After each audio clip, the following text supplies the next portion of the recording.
The helicopter reunion, the invitation arrived on a Tuesday afternoon. Marcus Harrison held the cream-colored card in his hands, reading the words for the third time, 10-year reunion Westfield Academy class of 2015. He remembered those hallways, the whispers that followed him everywhere, the laughter that echoed when he walked past. Marcus had been different back then, quiet, awkward. The kid who ate lunch alone while others formed their perfect circles. He knew what this invitation really was.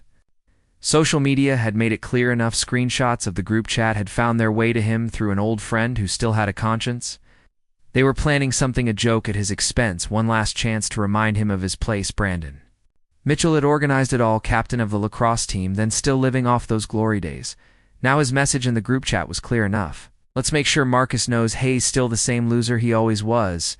The cruelty of it sat heavy in Marcus's chest, but something else stirred there, to not anger exactly, more like a quiet determination.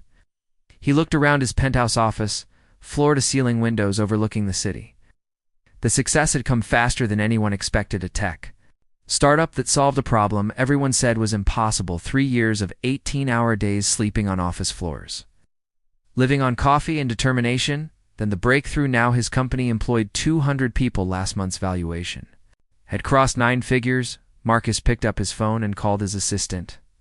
"Jennifer, I need you to arrange something for me." The day of the reunion arrived, warm and golden. The Westfield estate had been rented for the occasion. That sprawling mansion with its manicured lawns where the wealthy families held their garden parties. Marcus had never been invited to those either. The guests began arriving at 6 couples emerged from luxury cars. Designer dresses and tailored suits. The women compared jewelry. The men discussed their positions at their father's companies. Brandon stood near the entrance, greeting everyone with that same confident smile. His wife Ashley clung to his arm, blonde and polished. She had been homecoming queen. They were the perfect couple back then, still trying to be now. "This is going to be epic," Brandon whispered to his inner circle. "I told Marcus to come at 7. Everyone will already be here. Perfect audience." They had it all planned. The microphone ready for speeches, the video screens set up to show old yearbook photos. They would make sure everyone remembered who Marcus had been, the awkward kid, the outsider, the one who never belonged. 7 o'clock approached. The sun hung low, casting long shadows across the lawn. Then they heard it, a distant thumping sound growing louder. Someone pointed at the sky. The helicopter appeared over the tree line, sleek and black. It circled once, then descended toward the lawn. The crowd parted instinctively.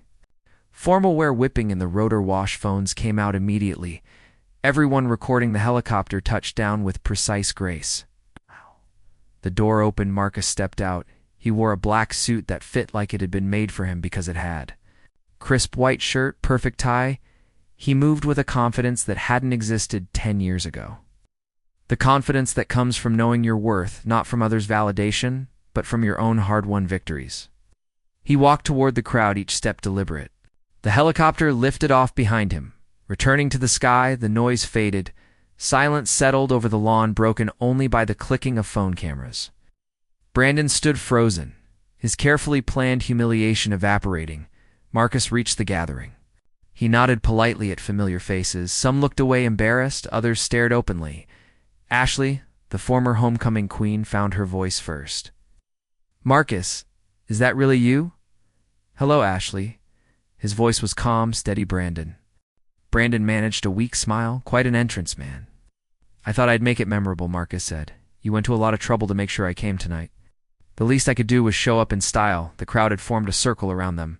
Now everyone watching this wasn't the script Brandon had written. Marcus looked around at the faces. Some had been actively cruel. Others had simply stood by and watched. Both groups had played their part. "I know why I'm really here," Marcus said, his voice carried across the lawn. "I saw the messages. I know this was supposed to be a joke. Another chance to remind me of my place. Comfortable, shuffling. Few people had the grace to look ashamed. But I came anyway. Want to know why?" He paused, the question hang in the evening air. "Because I wanted to thank you." That wasn't what anyone expected. Brandon frowned. "Confused 10 years ago, you made my life difficult." Marcus continued.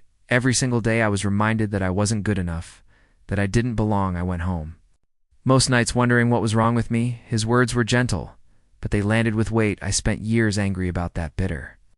But eventually I realized something. You taught me the most valuable lesson I ever learned. He looked directly at Brandon. You taught me that I didn't need your approval, that the only person who had to believe in me was me. Marcus turned, addressing the whole group now.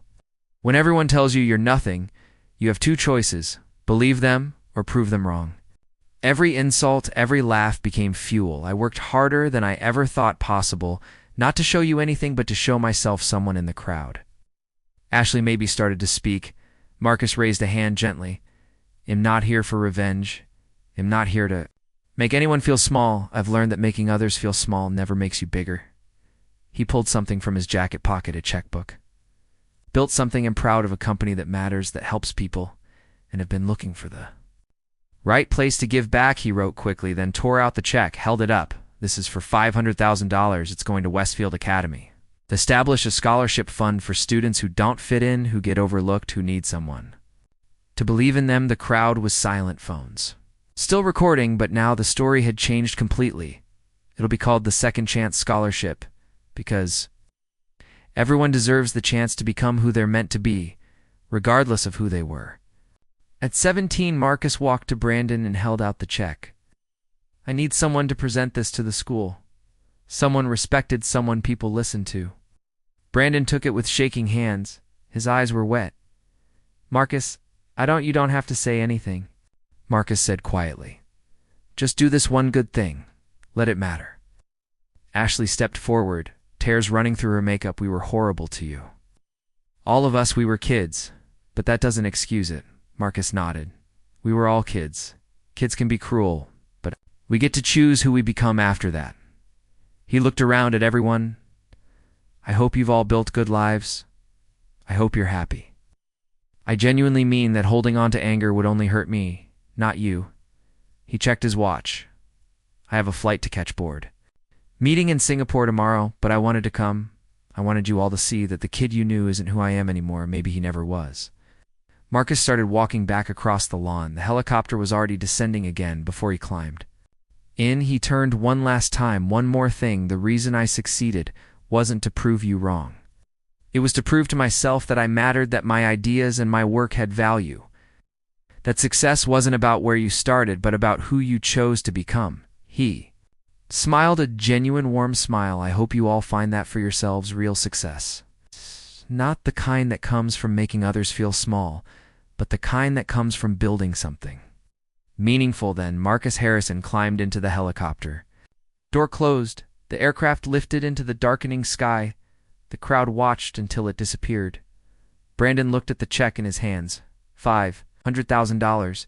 He thought about the group chat, the cruel jokes, the plan to humiliate someone who had never done anything to deserve it. Ashley put her hand on his arm. We need to change, she whispered. He nodded, unable to speak around them. Conversations started quiet at first, people admitting their shame, remembering their own cruelty. Some were already texting apologies. Though Marcus would never see them, he had moved on long. Agatha reunion continued, but it wasn't the party Brandon had planned. It became something else. Yay, reckoning. Reminder that the people we were don't have to be the people we become. That night, many of them went home and looked at their own lives differently, made calls. Too old friends, they had wrong thought about the example they were setting for their own children's. One helicopter ride had changed everything, not because of the wealth it represented, but because of the grace. Marcus Harrison had every right to be bitter, every reason to want revenge. Instead, he chose kindness. He chose to turn his pain into something that would help others. That was the real success. Not the money or the helicopter or the company, but the strength to rise above cruelty, to become someone better, to show that true power lies not in putting others down, but in lifting them up. And somewhere over the Atlantic Ocean, Marcus leaned back in his seat and smiled. He had finally let it all go. The hurt, the anger, the need to prove anything to anyone. He was free, and that was worth more than all the money in the world. If this story of transformation and forgiveness touched you, please like, share, and subscribe for more inspiring tales. Leave a comment about a time you chose grace over revenge. Your story might inspire someone else.